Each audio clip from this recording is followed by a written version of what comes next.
weekly vlog of Dragon Slayer Diana.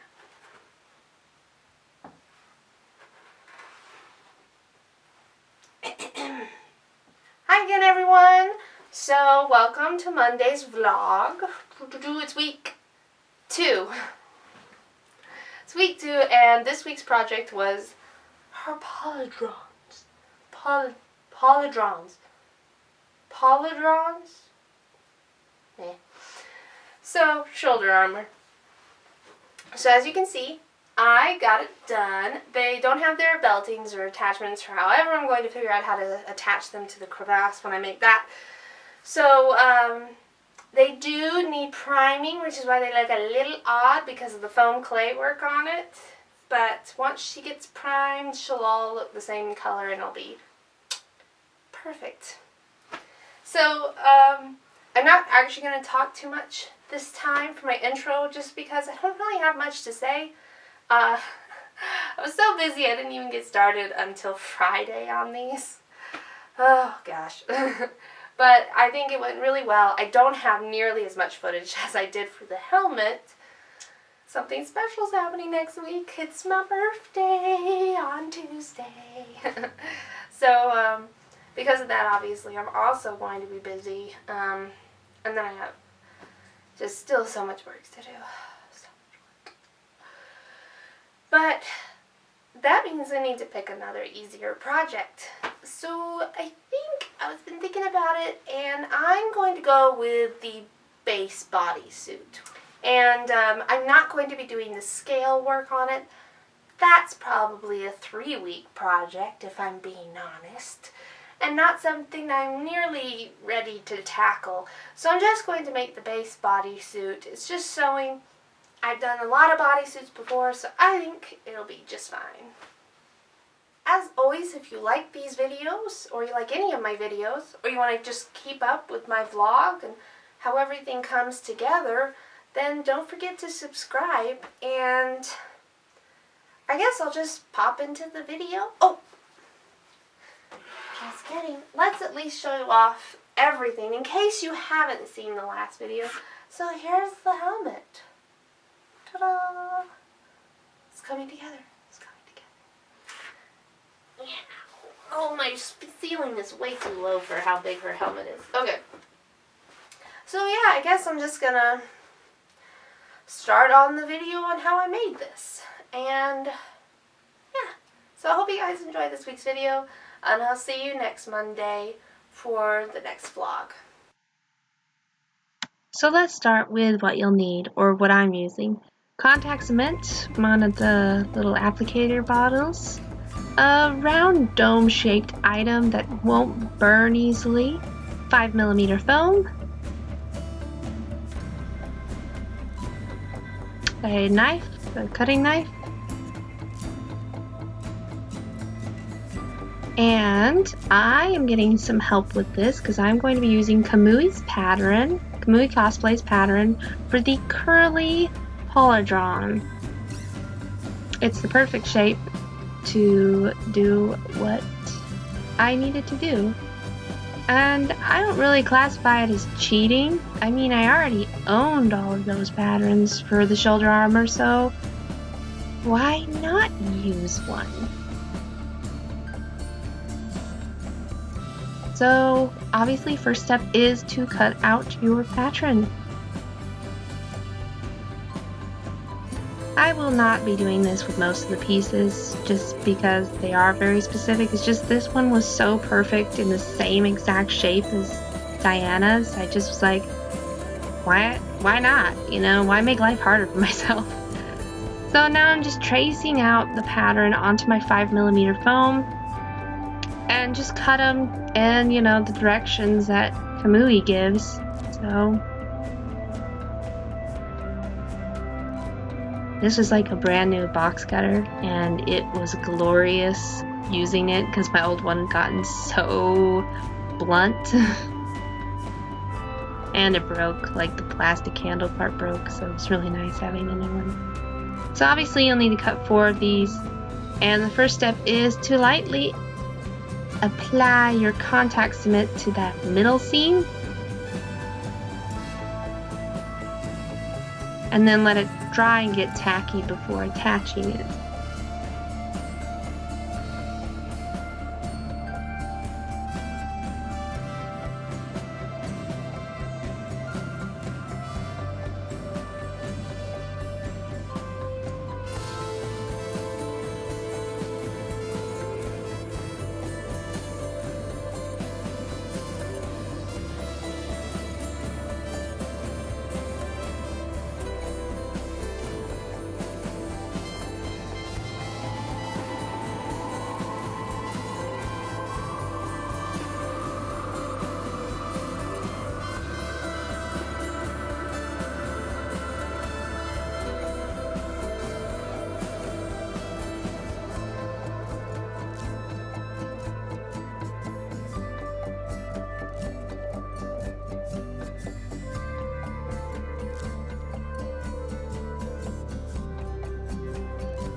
And then literally just do the same to the inside seam, which if you're having a hard time remembering which one that is, that's the one with the little notches that we drew on.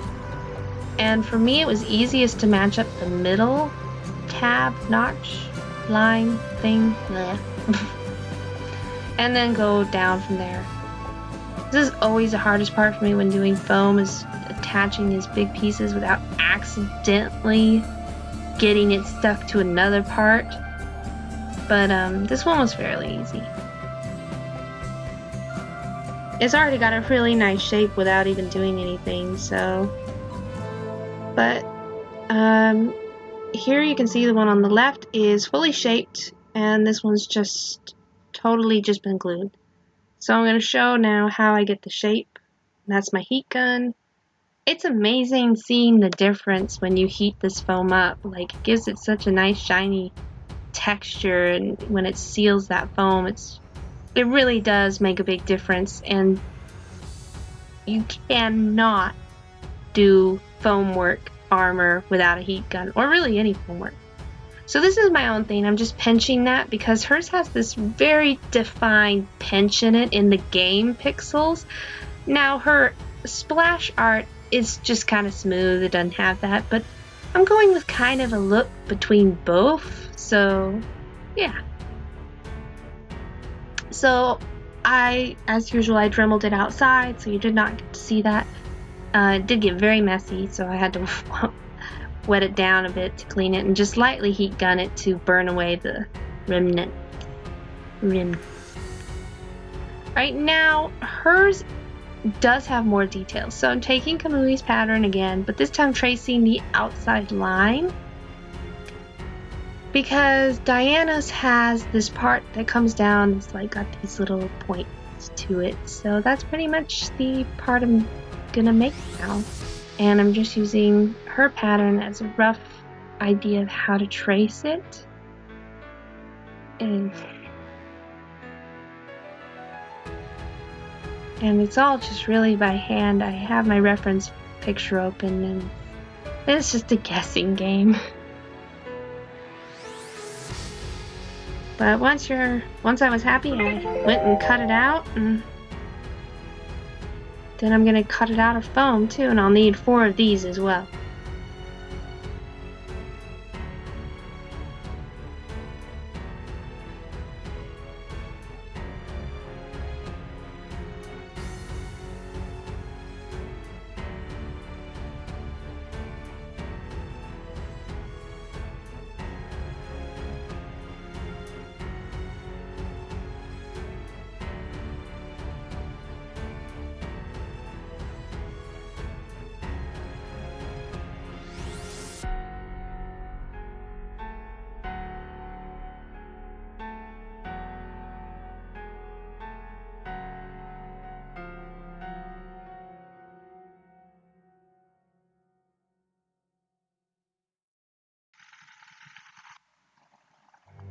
So it's gluing time.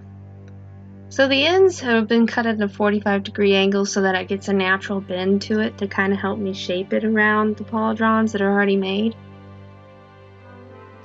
And that little notch as well is going to help get the circular shape.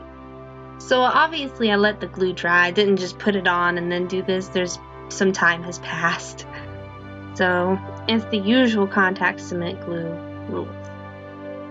And then I'm just going to do it on the edge. This was also cut at a 45-degree angle so that it would have sort of a nice edge to it to kind of get attached to the top. So I won't have too big of a gap. But I am going to come up with a gap. That's okay. I think you get the idea here. I'm obviously going to glue the edge of that. So everything's tacky, and this was the hardest part. I started with the tips at the front and the back, I guess, of the thing. And then I'm just slowly working around trying to get it to fit without having too big of gaps. Which, it wasn't too hard, but it was still probably, I think, the hardest part. So obviously I need to heat form the new edition now to get it to curve downward with the points, which it takes a little bit of work, but it's not that bad. Just gotta make it happen.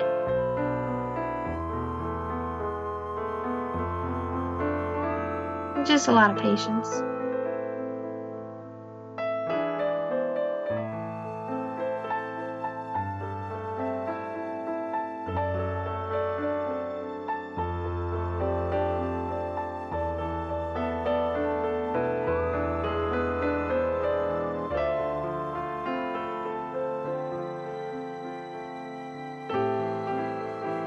And there they both are. Obviously, I have gaps. So, I'm going to go to my trusty friend, foam clay. Hey! And I'm going to fill in my gaps as best I can.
Okay, so the final step that I'm going to do is I want to add some ridge detail onto this, because I noticed hers has some kind of slight like upturned detailing there on those little spikes. Pretty much I'm just making a snake out of my foam clay and wetting where it's going to go and just sticking it on. Then I'll wet my fingers and pinch the clay to get that nice ridge form and just mold it over at the end. And that's really it. I have to let it dry now for like 48 hours, and then once that's done, I will be dremeling it and then later prime and painting it. So I hope you enjoyed this. Don't forget to subscribe, and I'll see you next time.